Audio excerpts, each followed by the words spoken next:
नमस्कार मित्रांनो, तुमच्या सगळ्यांचं परत एकदा स्वागत आहे क्वालिटी एज्युकेशनमध्ये. जसं की मी तुम्हाला प्रॉमिस केलं होतं, त्याप्रमाणे स्टार्ट करत आहे क्लास 6 ची जिओग्राफीची सीरीज. तर मित्रांनो, माझा ही सीरीज सुरू करण्याचा पर्पज जसं की मी काल तुम्हाला डिस्कस केलं होतं, की फक्त इतकं आहे की विद्यार्थ्यांना सायन्स, मॅथ आणि इंग्लिश या 3 सब्जेक्टच्या व्यतिरिक्त जे इम्पोर्टंट सब्जेक्ट आहे, जसे की सोशल सायन्स, ज्याच्यामध्ये तुमचं जिओग्राफी, हिस्ट्री किंवा अदर सब्जेक्ट जसे की नागरिकशास्त्र वगैरे हे जे सब्जेक्ट्स असतात, त्या सगळ्यांचा संगे तुम्हाला त्या गोष्टींचं चांगल्या प्रकारे नॉलेज यावं यासाठी मी ही सीरीज सुरू करत आहे. तर अपेक्षा इतकीच आहे की तुम्ही ह्या सीरीजला व्यवस्थितपणे एक म्हणजे प्रत्येक लेक्चर ऐका आणि तुमच्या मित्रांपर्यंत ते पोहोचवा. कारण तुम्हाला माहीतच आहे, की तुमची स्वतःची जर ओव्हरऑल डेव्हलपमेंट होऊ द्यायची असेल तुम्हाला, तर त्यासाठी तुम्हाला फक्त काही पर्टिक्युलर सब्जेक्ट्सवरतीच फोकस करायचं नाहीये. त्यासाठी तुम्हाला माहिती आहे का, ओव्हरऑल सगळ्या सब्जेक्टवरती फोकस करायचंय. ज्यामुळे तुमची काय ओव्हरऑल डेव्हलपमेंट होणार. एक मल्टी डायमेन्शनल पर्सनॅलिटी बनून तुम्ही उद्या समाजाच्या कामा येसाल. तर यामध्ये आपल्याला सगळ्यात पहिले डिस्कस करायचं आहे, की आपण जी जिओग्राफी आहे, सगळ्यात महत्त्वाची गोष्ट की आपण ही का शिकतो? की ही जी जिओग्राफी हा जो सब्जेक्ट आहे, की याचा इम्पोर्टन्स काय? ओके. याचं इम्पोर्टन्स काय? तर माझ्या दृष्टिकोनातून त्याचे जे टॉप रिझन्स काय आहे, की का जिओग्राफी इतका इम्पोर्टन्स आहे?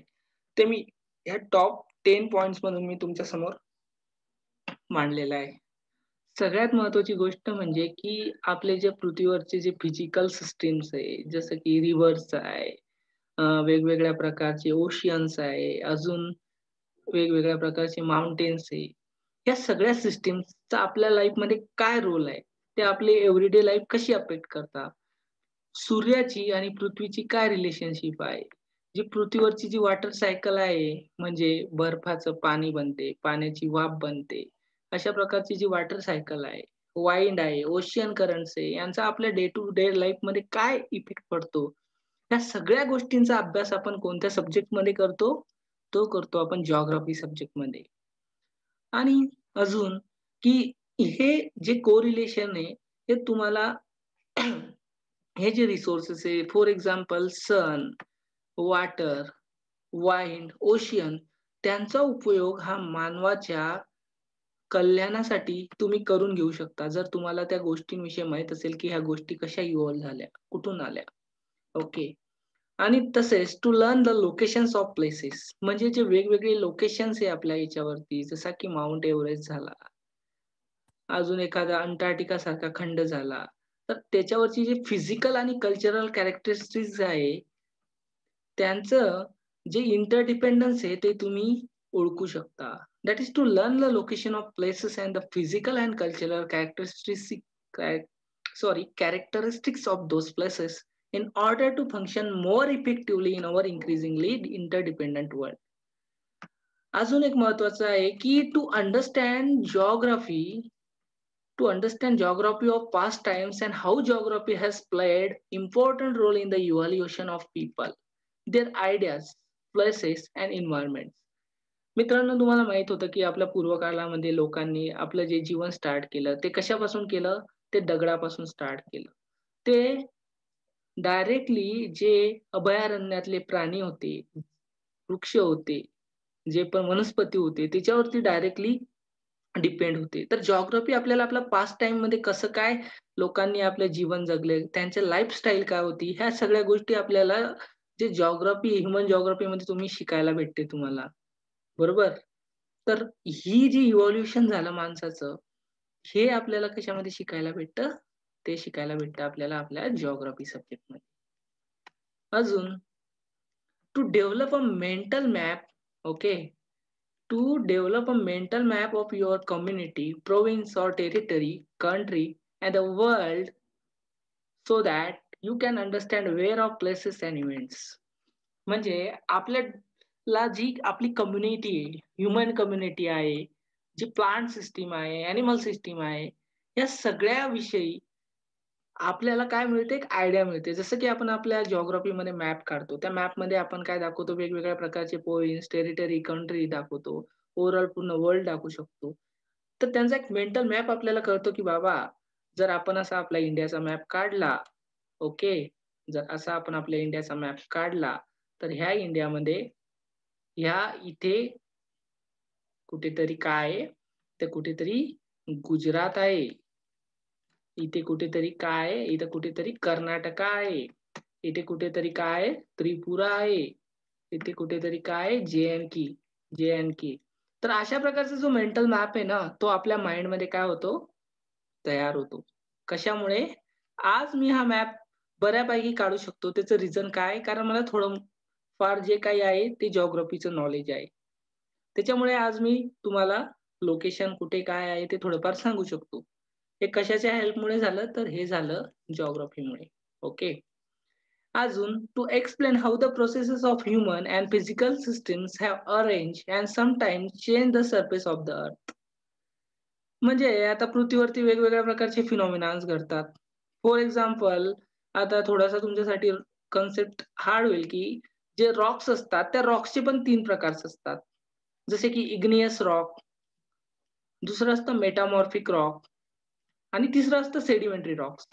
तर सेडिमेंटरी रॉक्स बनायला इग्नियस रॉकचं कन्व्हर्जन सेडिमेंटरीमध्ये होऊ शकतं किंवा मेटोमॉर्फिक जो रॉक्स आहे त्याचं नावच आहे, की तिच्यामध्ये एका फॉर्मचं कन्व्हर्जन दुसऱ्या फॉर्ममध्ये होतं. तर ह्या सगळ्या प्रकारचे जे फिनॉमिना अर्थवरती होत्या, ते तुम्ही एक्सप्लेन करू शकता. कशाच्या? स्टडीच्या सहाय्याने, जिओग्राफीच्या स्टडीच्या सहाय्याने. ओके. तसेच to recognise the spatial distribution at all scales, local and world wide in order to understand the complex connectivity of people and places. For example जे डिस्ट्रिब्युशन झालेलं आहे लोकांचं, त्यांची लाईफस्टाईल काय आहे? ते एकमेकांशी कसे कनेक्ट आहे? ह्या गोष्टी आपण जिओग्राफीमध्ये शिकू शकतो. फॉर एक्झाम्पल बघा, की जर सपोज जापानमध्ये जी लँड रिसोर्सेस आहे ते खूप कमी आहे. म्हणजे तिथं लँड कमी आहे आणि तिथलची जी जमीन आहे तितकी सुपीक नाही as compared or relatively to the countries like India or you can say America. So the people जे जपानचे लोकं आहे ना, ते काय करतात, फॉर एक्झाम्पल राईस इम्पोर्ट करतात. कुठून इम्पोर्ट करतात? फॉर एक्झाम्पल ते आपल्या इंडियातून जर राईस इम्पोर्ट करत असेल, तर ते काय करताय इंडियाशी ह्या ट्रेडच्या द्वारे काय आहे ते कनेक्ट आहे, राइट? म्हणजे ह्या प्रकारची जी कनेक्टिव्हिटी आहे, त्याला आपण काय म्हणू शकतो? त्याला आपण इकॉनॉमिक जिओग्राफी म्हणू शकतो. ती आपण कशामध्ये शिकलो? जिओग्राफीत शिकलो, आहे ना? म्हणजे जिओग्राफीच्या वेगवेगळ्या ब्रांचेस आहे. Physical geography, human geography, economic geography. तर अशा वेगवेगळ्या प्रकारच्या ब्रांचेसमध्ये हे काय झालेलं आहे, डिव्हाईड झालेलं आहे. ओके. आणि to be able to make sensible judgements about matters involving relationship between the physical environment and society. बघा, फिजिकल एन्व्हायर्नमेंट आपल्या आजूबाजूचं जे एन्व्हायर्नमेंट आहे आणि आपली जी सोसायटी आहे त्यांच्यामागे कसं रिलेशन आहे, हे आपण कशामध्ये शिकतो? ते जिओग्राफी शिकतो. फॉर एक्झाम्पल माणूस जे जंगलामधले म्हणजे लाकूड म्हणतो आपण. जंगलामधले जे मायनर फॉरेस्ट प्रोड्यूस आहे, ते आपल्या स्वतःच्या यूजसाठी यूज करतो. म्हणजे माणसाची एन्व्हायर्नमेंट संगे किंवा फिजिकल एन्व्हायर्नमेंट संगे काय एक रिलेशनशिप आहे. तर तुम्हाला एन्व्हायर्नमेंटचं काय म्हणजे काही त्याचं नाश करायला पाहिजे का नाही, त्याबद्दलचं सेन्सिबल जजमेंट तुम्ही काय करू शकता, जर तुम्हाला जिओग्राफीचं इम्पोर्टन्स माहीत असलं आणि त्याचा जर अभ्यास असला, तर तुम्ही त्याचं सेन्सिबल जजमेंट इथे घेऊ शकता. तसेच तुम्ही अप्रिशिएट करू शकता अर्थला as a homeland of humankind and provide insight for wise management decisions about how the planet's resources should be used. म्हणजे जे प्लॅनेटचे जे रिसोर्सेस आहे, ते तुम्ही कसे यूज करायला पाहिजे याच्याविषयी काय करू शकता, त्याविषयी तुम्ही एक मॅनेजमेंट करू शकता. आणि to understand global interdependence and to become a better global citizen, की जगाचं एकमेकांसंगे म्हणजे लोकांचं वेगवेगळ्या कंट्रीचं कसं एकमेकांसोबत जे इंटरडिपेंडन्स आहे, ते तुम्ही अंडरस्टँड करू शकता जिओग्राफीच्या हेल्पने. आणि या ओव्हरऑल जे पण तुमचं ओव्हरऑल हे सगळ्याचं सगळं आहे, त्याच्यावरनं तुम्ही काय बनणार आहे, तर तुम्ही एक बेटर ग्लोबल सिटिझन बनणार आहे. तर हा इतका महत्त्वाचा सब्जेक्ट आहे मित्रांनो हा जिओग्राफी. आपण काय करतो ह्या जिओग्राफीला असं समजतो 100 मार्काचा पेपर आहे. तर तिच्यातले 60 मार्क आहे तुमचे हिस्ट्रीला आणि 40 मार्क आहे तुमच्या जिओग्राफीला. बस तुमचा जिओग्राफी फक्त इतकाच तुम्ही काय करतात, लिमिटेड करून टाकतात. परंतु एक जिओग्राफीवरती लोकांनी खूप मोठ्या-मोठ्या पी-एच-डीज केलेल्या आहे. ह्या सब्जेक्टचं खूप मोठं इम्पोर्टन्स आहे. आणि जर तुम्ही याला तुमचा बेसिक जर चांगलं स्ट्रॉंग केलं, तर ह्या गोष्टीमध्ये पण तुम्ही समोर चालून काहीतरी चांगलं करू शकता. त्याच्यामुळे या सब्जेक्टला निग्लेक्ट करू नये. बस इतकाच पर्पज होता या स्लाइडचा. ओके. चला आता आपण समोर जाऊ आणि आपला मेन कंटेंटकडे वळूया. ठीक आहे. Just 1 second. हां, तर पहिला जे चॅप्टर आहे त्याचं नाव काय रे आपल्या? जे फर्स्ट चॅप्टर आहे त्याचं नाव आहे the earth and the gratitude. आता अर्थ म्हणजे पृथ्वी हे तर सगळ्यांना माहीत आहे. पण ग्रॅटिट्यूड म्हणजे काय भानगड आहे? ओके. मेन ह्या चॅप्टरमध्ये आपल्याला तेच बघणं आहे, की हे ग्रॅटिट्यूड काय आहे? परंतु स्टार्टिंगला ॲज अ इंट्रोडक्टरी, की जर तुमचं टायटलच तुम्हाला माहीत नसेल काय आहे, तर आपण पुढे जाऊ शकत नाही. तर त्याच्यासाठी मी सगळ्यात पहिले काय करतो, मी तुम्हाला शॉर्टमध्ये ग्रॅटिट्यूड काय भानगड आहे त्याच्याविषयी आयडिया देतो. तर ग्रॅटिट्यूड म्हणजे काय? The net form by the parallels of latitude and the meridians of the longitude is known as graticule. मित्रांनो, कसं असतं माहिती आहे का, की आपली जी पृथ्वी आहे ती एक म्हणजे एक मोठं प्लॅनेट आहे. तर त्या प्लॅनेटवरती वेगवेगळ्या ठिकाणचे लोकेशन्स आहे. ओके. तर ते लोकेशन्स तुम्हाला दाखवण्यासाठी कशाचा तरी सहारा घेणं पडणार आहे किंवा कशाची तरी मदत घेणं पडणार आहे. तर ती मदत जी आपण घेतो ती कशाची घेत असतो? ती असते पॅरलल्स ऑफ हे जे लॅटिट्यूड ह्या ज्या आडव्या रेषा दिसताय ना ह्या ग्लोबवरती, याला म्हणतात काय म्हणतात याला? याला म्हणतात पॅरलल ऑफ लॅटिट्यूड. आणि हे ज्या व्हर्टिकल लाईन्स आहे बघा, ह्या ज्या व्हर्टिकल लाईन दिसते इथं बघा, ह्या काय याला म्हणतात meridians meridians of the longitude. काय म्हणतात? Meridians of longitude. तर ह्या सगळ्यांमुळे हे जे पृथ्वीवरचं जे हे नेट फॉर्म झालेलं आहे, तर ह्या पूर्ण जे नेट आहे, याला म्हणतात तुमचं ग्रॅटिट्यूड. समजलं? याच्याविषयी तुम्हाला आता खूप मोठे प्रश्न तुमच्या मनात तयार झाले असेल, की हे जे लॅटिट्यूड म्हणजे काय भानगड आहे? मेरिडियन्स काय भानगड आहे? तर ह्या सगळ्या गोष्टींविषयी आपण ह्या चॅप्टरमध्ये किंवा समोर डिटेलमध्ये डिस्कस करणार आहे.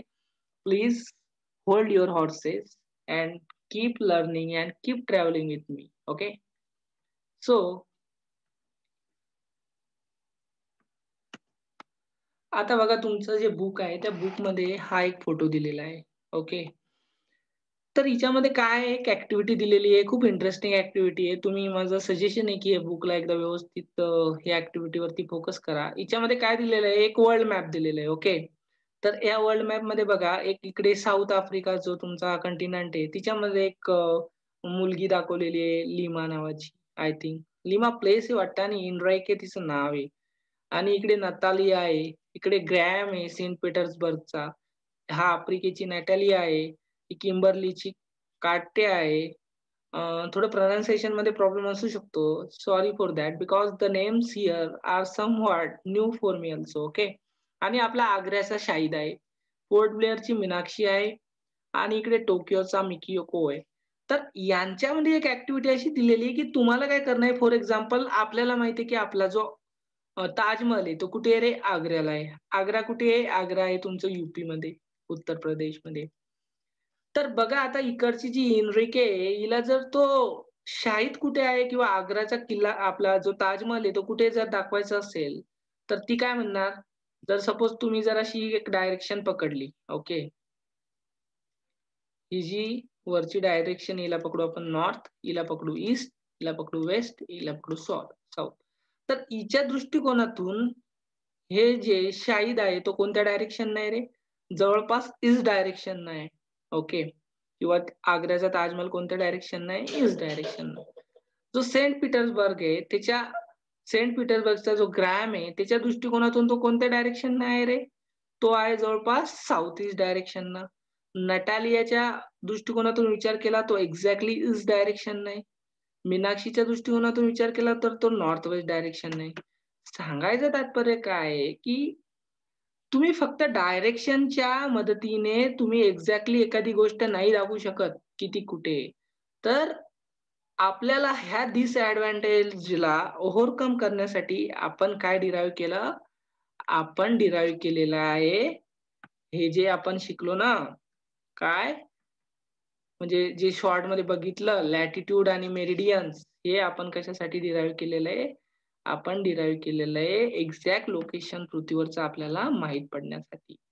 तर ह्या ॲक्टिव्हिटीचा पर्पज हा होता. ओके. तर बघा आता, इथं अजून एक छोटंसं तुम्हाला एक कन्सेप्ट दिलेला आहे, ज्याचं नाव आहे काय? ग्लोब. तर मित्रांनो, की पृथ्वीची जी बघा ही जी इतकी लेंग्थ आहे हॉरिझॉन्टल ती किती आहे? बघा 12,756 किलोमीटर आणि जी व्हर्टिकल लेंग्थ आहे ती किती आहे? 12,714 आहे. म्हणजे बघा हिच्यावरून एक गोष्ट क्लिअर होती, की जी अर्थ आहे आपली, ती कशी आहे रे? ती थोडीशी बल्ज आहे, फुगीर आहे. म्हणून आपण याला काय म्हणत असतो? ओव्हल शेप म्हणत असतो ना आपल्या अर्थला. तर बघा फिगर 1.2 म्हणजे see figure shows the length of east west and the north south diameter of the earth. This will give you some idea about the size of the earth. म्हणजे आपली अर्थ किती मोठी आहे त्याच्याविषयी थोडीशी आयडिया. तर आता आपल्या अर्थवरती काय आहे? Oceanic waters, uneven nature of the land, forest, innumerable islands of the different sizes, buildings make it impossible to actually draw such lines on the earth. बघा, जर तुम्हाला ऍक्च्युअल मध्ये जर अर्थचं जर मेजरमेंट करणं असेल तर ते पॉसिबल आहे का रे? तिच्यावरती तुम्ही जाऊन असं चुन्याने लाईन्स ओढू शकतात का? ओढू शकतात का? That is not possible. तर आपल्याला ह्या डिफिकल्टीला ओव्हरकम करण्यासाठी जिओग्राफर्सनं काय केलं? एक मिनिएचर मॉडेल डेव्हलप केलं आणि त्याला आपण नाव दिलं काय? ग्लोब. तर हे जे ग्लोब आहे ना, याच्यावरतून तुम्ही पृथ्वीविषयी थोडंसं लोकेशन विषयी, कुठे काय आहे, त्याचा एक रिप्लिका एक छोटंसं मॉडेल बनवून आपण त्याचा अभ्यास करू शकतो. ओके. बघा इथे लिहिलेलं सुद्धा आहे, की "this can be used to determine locations on the earth. One can actually draw horizontal and vertical lines on the globe, though not on the earth." म्हणजे पृथ्वीवर जरी पॉसिबल नसलं, तरी ह्या ग्लोबवरती आपण काय करू शकतो? एक हॉरिझॉन्टल किंवा व्हर्टिकल लाईन्स आपण ड्रॉ करू शकतो. ओके. परंतु ॲक्चुअल पृथ्वीवरती ह्या लाईन्स कशा असतात? ह्या तर इमॅजिनरी असतात. Okay. So that is what on this slide. चला आता समोर मूव्ह करू. बघा, आता इथं एक कन्सेप्ट आहे ज्याचं नाव आहे काय? Angular momentum. हे अँग्युलर मोमेंटम काय भानगड आहे ते आपण आता इथं बघूया. बघा, पृथ्वीवरती जर तुम्हाला कोणतं पण जर लोकेशन दाखवायचं असेल ना, तर त्याच्यासाठी एक रेफरन्स पॉइंट आहे आणि तो रेफरन्स पॉइंट काय आहे? तो आहे सेंटर ऑफ द अर्थ. ओके. तर आपल्याला सपोज जर एखादं लोकेशन दाखवायचं असेल, तर आपण काय करतो, की हा जो सेंटर आहे अर्थचा त्याच्यापासून एक स्ट्रेट लाईन ड्रॉ करतो. फॉर एक्झाम्पल ही एक स्ट्रेट लाईन आहे. ओके. थोडीशी अजून व्यवस्थित काढतो. ही एक काय एक स्ट्रेट लाईन आहे. ठीक आहे. आणि जे ही आहे बघा, हे जे दिसतंय ना तुम्हाला, एक मिनिटं थोडंसं स्मॉल लाईनमध्ये काढतो. हे जे दिसतंय ना, हे काय आहे? हे इक्वेटोरियल प्लेन आहे. आता तुमच्यासमोर इक्वेटर म्हणजे काय आहे? हा मोठा प्रश्न आला असेल. तर इक्वेटर म्हणजे ही एक अर्थच्या सेंटरमधून हॉरिझॉन्टली जाणारी एक अशी लाईन आहे, की जी अर्थला 2 इक्वल पार्टमध्ये डिव्हाईड करते. काय करते? इक्वल पार्टमध्ये डिव्हाईड करते. त्याला काय म्हणतात? त्याला म्हणतात इक्वेटर. आणि ही जी दिसते त्याला काय म्हणतात? याला म्हणतात प्लेन ऑफ द इक्वेटर. तर आता आपण काय करतो माहिती आहे का, की ह्या फिगरमध्ये आपण काय करू? फॉर एक्झाम्पल एक अँगल ड्रॉ करू. त्या अँगलचं नाव काय असणार आहे? त्या अँगलचं नाव असणार आहे अँगल एक्स-एम-व्ही. बघा हा अँगल येतो. Angle x-M-V. तर ह्या अँगलचं मेजरमेंट किती असणार आहे? 30 डिग्री. तर आपण याला काय म्हणू शकतो, की ह्या पॉइंट एक्सचं ह्या अर्थच्या इक्वेटर पासून जे डिस्टन्स आहे ते किती आहे? ते अँग्युलर डिस्टन्स म्हणतो आपण त्याला. ते किती आहे? 30 डिग्री. ओके. सेम तुम्हाला काय करायचंय, की अँग्युलर डिस्टन्स ऑफ वाय काय? ओके. म्हणजे angular distance of Y equator पासून ते काय आहे त्याची कमेंट तुम्हाला काय करायची आहे? चॅट सेक्शनमध्ये खाली करायची आहे. ओके. हा तुमच्यासाठी होमवर्क आहे. तर बघा आता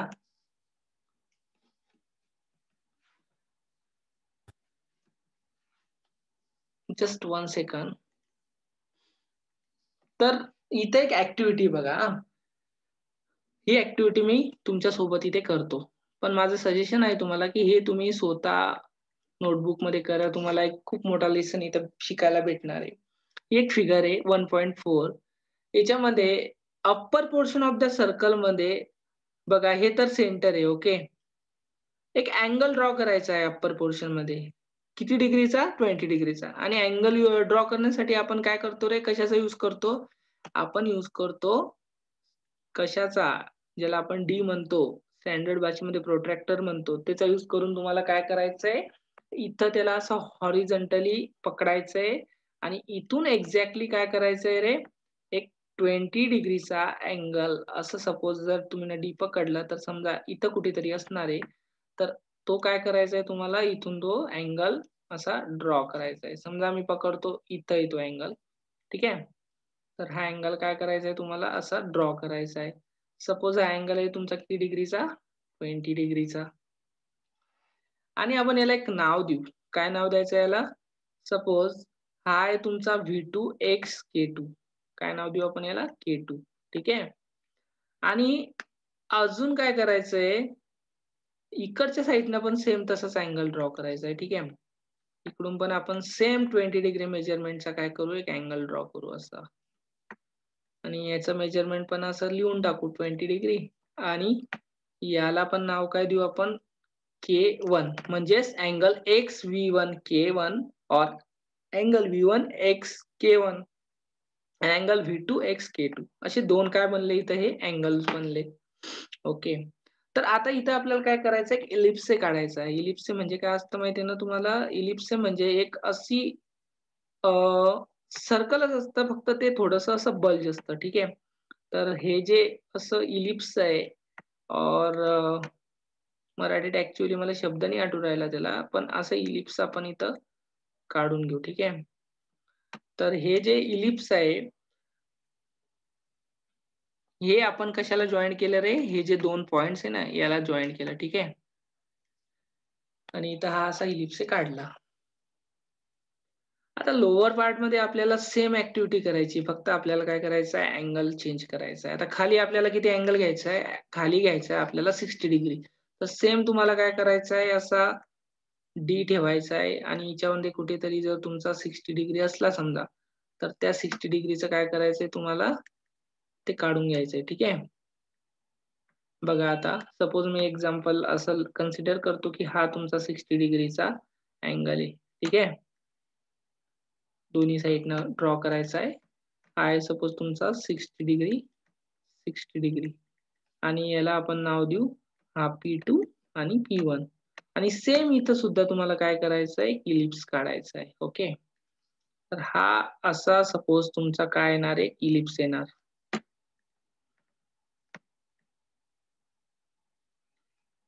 हा काय येणार तुमचा इलिप्स येणार.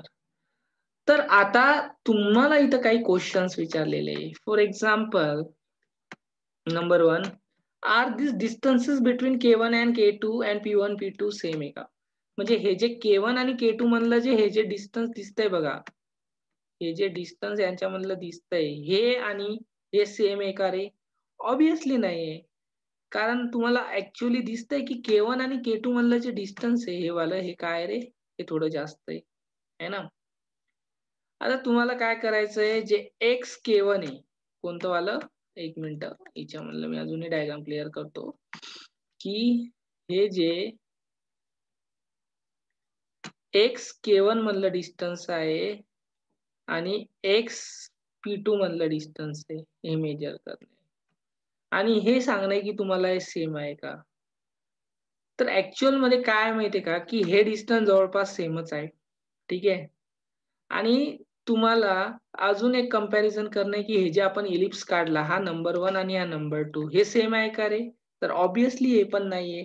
याच्यामध्ये हा वाला जो वरचा आहे ना, नॉर्थ मधला, हा काय आहे? हा थोडा लार्जर आहे. करेक्ट? तर अशा प्रकारच्या ॲक्टिव्हिटीज आपण याच्यामधून शिकलो. पण आता याचा उपयोग काय आहे ते आपण नेक्स्ट स्लाइडमध्ये बघणार आहे. बघा. बघा हा कन्सेप्ट आहे पॅरलल्स ऑफ लॅटिट्यूड. ठीक आहे. आता you must have realized that the ellipse drawn by joining the 20-degree points is larger than ellipse that joining the 60-degree points.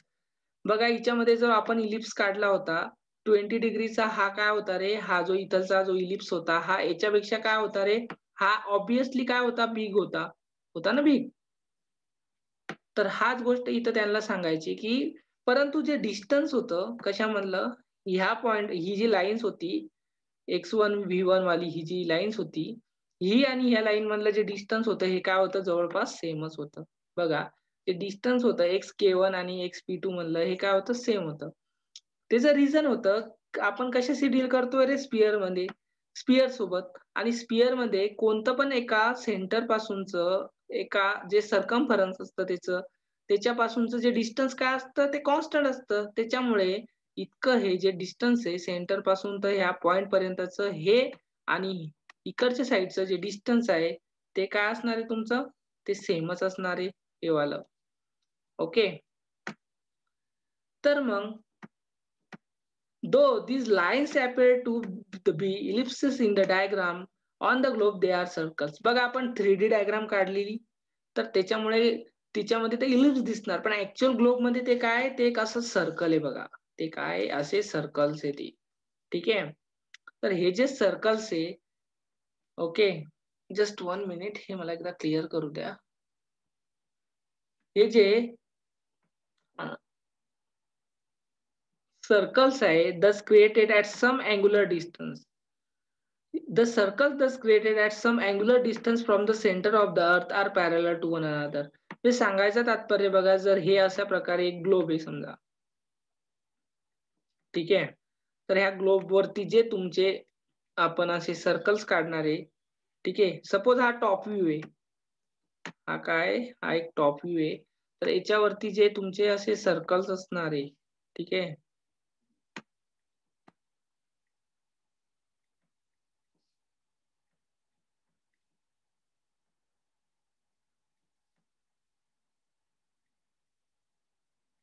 थोडीशी डायग्राम काढायला वेळ लागेल, जस्ट 1 मिनिट. याच्यावरती हे जे असे सर्कल्स असतात बघा, थोडस मागे पुढे झालं असेल, हे एकमेकांना काय रे, पॅरलल्स आहे. पॅरलल्स म्हणजे काय की त्यांच्यामधलं जे डिस्टन्स आहे ते थ्रू आउट द सर्कल और थ्रू आउट द डायग्राम ते काय इक्वल आहे. म्हणून त्यांना काय म्हणतात रे, त्यांना म्हणतात पॅरलल्स ऑफ दिस लॅटिट्यूड. म्हणजे ह्या ज्या हॉरिझॉन्टल लाईन्स असतात ना, सरळ सरळ आपल्या पृथ्वीवरच्या जे आपण ग्लोबवरती कन्सिडर करतो, ह्या लाईन्सला काय म्हणतात तुमचं, यांना म्हणतात तुमचं पॅरलल्स ऑफ लॅटिट्यूड. काय म्हणतात, पॅरलल्स ऑफ लॅटिट्यूड. आणि यांची जी व्हॅल्यूज आहे की बघा, जसं की आपल्या पृथ्वीवरती हे ट्रॉपिक ऑफ कॅन्सर आहे, इक्वेटर आहे, ट्रॉपिक ऑफ कॅप्रिकॉन आहे, हे कशामध्ये दाखवलेलं दिसतात तुम्हाला, हे 90 डिग्री, 66.5 डिग्री, 0 डिग्री, म्हणजे कशामध्ये दाखवलेले, हे दाखवलेले डिग्रीज मध्ये. That is the values of parallels are angular measures and that is express in degrees. कशामध्ये एक्सप्रेस करतो आपण ते एक्सप्रेस करतो आपल्या डिग्री मध्ये. ठीक आहे. तर आय होप तुम्हाला कळाला असेल हा point, what is parallels of latitude. आता बघा, the degrees of parallels are measure from the equator as shown in figure 1.5. आता बघा, हे जे मेजरमेंट आपण जे शॉर्ट मध्ये बघितलं होतं ते ओव्हरऑल इथं पृथ्वीवरचं मेजरमेंट सांगितलेलं आहे. सपोज इथं एक डी येत आहे, डी वरनं काय केलेलं आहे, हे 10 डिग्री, 20 डिग्री, 30 डिग्री, 40, 50 अशा प्रकारे मेजर केलेलं आहे. आणि पृथ्वीला आपल्या कन्व्हिनियन्स साठी अशा प्रकारे डिवाइड करून आपण काय करू शकतो, त्याचं एक्झॅक्ट लोकेशन बघू शकतो. ते कसं ते आपण बघू समोर, परंतु आपण पृथ्वीला काय करू शकतो, अशा प्रकारे मेजरमेंट करू शकतो. कशाच्या हेल्पने, हे जे लॅटिट्यूड्स आहे त्याच्या हेल्पने. ओके. आणि जी सेंटरची लाईन असते ना, ही ती मधामधून आपण 2 इक्वल पार्ट मध्ये डिवाइड करतो, इक्वेटोरियल लाईन्स, तिला काय कन्सिडर करतो आपण 0 डिग्री पॅरलल्स. आणि तिथून इकडे नॉर्थकडे ते काय जाते वाढत जाते आणि इकडे ते साऊथकडे सुद्धा वाढत जाते. आणि ही जी 0 डिग्री पॅरलल असते ना इक्वेटोरियल लाईन ती सगळ्यात लार्जेस्ट असते आणि त्याला आपण ग्रेट सर्कल सुद्धा म्हणतो. The angular distance of other parallels towards north and south goes on increasing away from the equator. जसं की मी सांगितलं की तुम्ही जर इकडे नॉर्थकडे गेले किंवा इकडे साऊथकडे गेले तर ते काय होत असते? इन्क्रीज होत असते. तर अशा प्रकारे हा बेसिक कन्सेप्ट आहे. जर याच्यामध्ये जर तुम्हाला एका रीडिंगमध्ये समजत नसेल तर तुम्ही परत एकदा हे जे क्लास आहे याला परत एकदा रिपीट करू शकता. आणि हा एक फाउंडेशन क्लास असणार आहे. मी एकदम छोट्या-छोट्या कन्सेप्ट पासून चालू करणार आहे. जरी तुम्हाला ती गोष्ट माहीत असेल, तुमची त्याच्याबरोबर काय होणार रिव्हिजन होणार. अदरवाईज ज्यांना माहीत नसेल तर त्यांचा एक बेसिक फाउंडेशन पक्का होणार. तर मित्रांनो, हे माझं या सीरीज मधलं लेक्चर आहे फर्स्ट वालं आणि मी जसा मला वेळ भेटेल त्याच्यानुसार मी लेक्चर बनवत जाईल. फक्त तुम्हाला काय करायचंय, की जर तुम्हाला काही सजेशन्स असेल, डाउट असेल तर कमेंट सेक्शनमध्ये तुम्ही ती मला पोस्ट करू शकता. मी तुम्हाला as early as possible reply करण्याचा प्रयत्न करेल. आणि जर तुम्हाला खरंच हा व्हिडिओ जर आवडला असेल आणि तुम्हाला जर माझी मेहनत खरंच आवडली असेल किंवा तुमच्या मित्रांपर्यंत पोहोचवायची असेल, तर तुम्ही चॅनलला लाईक करून, सबस्क्राईब करून तुमच्या मित्रांपर्यंत नक्की शेअर करा. कारण आपला जे चॅनल आहे त्याचा जो मोटो आहे तो काय रे? तो आहे की knowledge grows when it share. Knowledge ही एकच अशी गोष्ट आहे की जी तुम्ही जितकी जास्त शेअर केली, तितकी जास्त ती काय करणार? ग्रो करणार. So please make my initiative more audible और जास्त ऑडियन्स पर्यंत तो तुम्ही पोहोचवा. ठीक आहे? तर ठीक आहे मित्रांनो, बाकीचं आपण उद्याच्या नेक्स्ट लेक्चरमध्ये डिस्कस करू. Thank you so much.